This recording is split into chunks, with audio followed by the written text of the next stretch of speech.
1944년 7월 바야흐로 히틀러가 하늘 무서운 줄 모르고 떵떵거리던 바로 그 시절, 보안이 삼엄하기로 유명한 히틀러 지휘부의 심장부인 동부전선 사령부, 별칭 늑대소굴, 그것도 히틀러 바로 옆에서 폭탄이 터집니다. 폭발의 충격은 어마어마했고, 이 충격적인 사건은 안내일기에도 다음과 같이 등장합니다.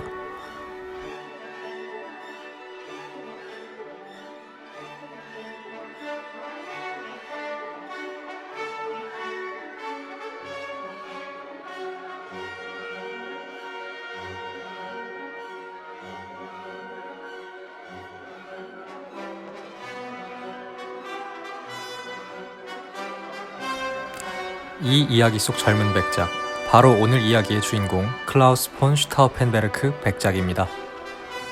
히틀러 휘하 나치의 젊은 장교였던 그는 왜 히틀러의 목숨을 노렸을까요? 첫째, 우선 전황이 불리하게 돌아가기 시작합니다. 동부전선에선 소련의 총반격으로 압박이 들어오는 가운데 뒤통수에선 노르망디 상륙작전까지 이루어졌죠. 거기에 독일의 심장부인 함부르크, 베를린까지 폭격이 들어오고 히틀러는 폭주하기 시작하니 이거 이래도 되나 싶게 되는 거죠.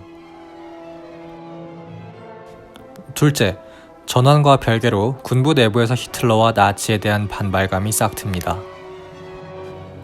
사실 프로이센 이래 독일은 군 장교 자체가 전통적으로 자부심 강한 프로이센 귀족들로 구성되어 있었습니다. 군부는 1차 대전 때부터 싸웠던 군대란 자부심이 강했고 정치적 영향력도 큰 데다 나치의 영향을 거부하는 보수적인 노장들이 지휘하고 있었죠. 그런 가운데 히틀러가 43년 스탈린그라드 전투에서 개전 이래 최대의 병크를 터뜨리면서 독일 내부에선 히틀러의 능력에 대한 의심이 일기 시작했습니다. 이로써 히틀러의 입지가 조금씩 좁아지고 있었고 거기에 이렇게 센터에 폭격이나 맞고 있으니 더더욱 사람들은 그의 능력을 의심하기 시작했죠. 한편 그런 유서 깊은 전통을 가졌던 군부가 두려웠던 나치당은 집권 초기부터 각종 음해를 통해 군부의 고위 인사들을 하나둘 갈아치우면서 군권을 손에 쥐었습니다. 예를 들어 당시 국방장관이었던 베르너 폰 블롬베르크는 나치가 조작한 스캔들로 그 자리에서 물러나게 되었죠. 이러한 나치 행동들은 군부의 불만을 일으키기에 충분했습니다. 그리고 사실 이들 입장에서는 히틀러 이전에 있었던 바이마르 민주정권이나 이 나치당들이나 결국 자기 기득권을 뺏어간 존재들에 불과했기 때문에 당연히 감정이 좋을 리가 없었죠.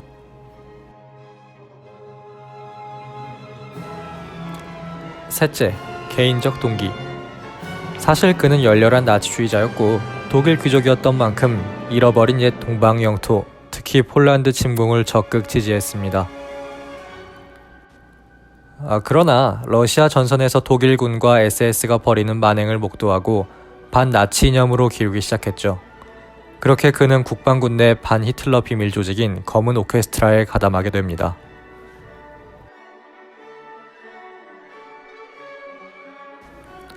그리고 이들이 일으킨 암살 작전이 바로 발키리 작전입니다. 사실 지금 흘러나온 배경음악 또한 제목이 발키리의 기행입니다. 히틀러가 유독 좋아했던 작곡가 바그너의 작품이죠. 사실 발키리 작전은 이미 기존에 존재하던 작전입니다. 우리가 흔히 아는 예비군 향방작계훈련과 비슷한데요. 우선 총통 사망 등의 유사시 상황이 발생하면 예비군 병력을 소집하여 주요 도시 및 정부 기관을 보호하고 치안을 회복하는 것이 본래의 목적입니다. 검은 오케스트라의 멤버인 장교들은 이를 역으로 이용하여 우선 히틀러를 암살, 국가 비상사태를 이유로 발키리 작전을 발령하여 예비군 병력을 통솔, 나치 세력을 암살범으로 지목해 제압한 뒤 베를린을 점거해 연합군과 휴전 협상을 하려는 계획이었죠. 자, 그럼 왜 슈타우펜베르크가 그 작전의 적임자였을까요? 사진에서 보시다시피 슈타우펜베르크는 북아프리카 전장에서 큰 부상을 입었습니다. 왼쪽 눈과 오른팔, 그리고 왼손의 두 손가락을 잃었죠. 그렇게 병사들도 몸수색을 그렇게 까다롭게 하지 않아서 철통 보안을 뚫고 히틀러에게 폭탄을 배달하기에 제일 완벽한 인물이었습니다. 그렇다면 아쉽게도 왜 이 작전이 실패했는가? 이 작전이 성공하기 위한 전제 조건은 히틀러, 히물러, 괴링의 사망입니다. 문제는 벙커가 이 지경이 됐는데도 히틀러가 죽지 않았다는 거죠. 아까 살짝 보여드렸던 구조도를 다시 보실까요? 슈타우펜베르크는 히틀러의 회의실에 폭탄이 든 서류 가방을 놓고 나오기로 계획을 세웠고, 거사 몇 달 전부터 서류 가방을 들고 다니는 용의 주도함까지 보였습니다. 서류 가방에 대해서 따로 의심을 받지 않기 위함이었죠. 그리고 히틀러와 가장 가까운 곳에 폭탄이 든 자신의 서류 가방을 두고서 베를린에서 급하게 올 전화가 있다는 핑계로 그 현장을 떠났습니다. 여기까지는 완벽했죠. 그런데 하필 한 장교가 사람들이 가방에 걸려 넘어질 것을 우려해서 히틀러 가까이에 놓인 그 가방을 테이블 다리 너머로 옮기는 바람에 결국 이 두꺼운 다리가 히틀러의 방패가 되어주게 됩니다. 폭탄이 터지자 회의실 안에 있던 많은 인물들이 죽고 다쳤으며, 물론 히틀러 본인도 팔에 나무 조각이 박히고 고막 파열과 함께 약간의 화상을 입고 기절해 있었습니다. 물론 그대로 있었다면 히틀러는 불에 타 죽었겠지만 당시 육군 원수였던 빌헬름 카이텔이 그를 구출하여 히틀러는 기적적으로 살아남게 됩니다.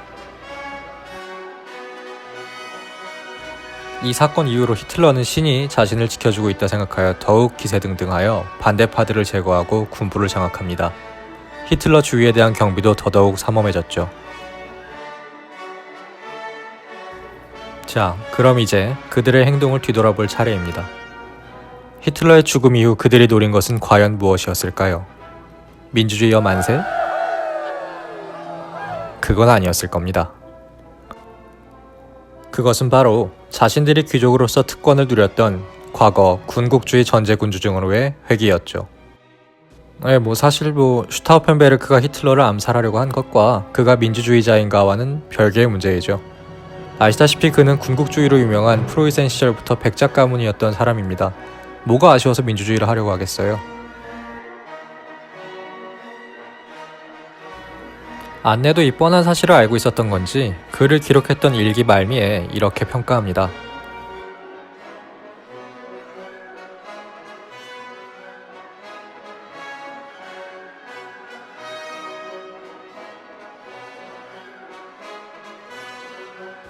어쨌든 그의 궁극적인 목표와는 별개로 그는 지금도 독일 내 반히틀러 저항의 상징이자 독일 군인 정신의 표상으로 인정받고 있다고 하네요.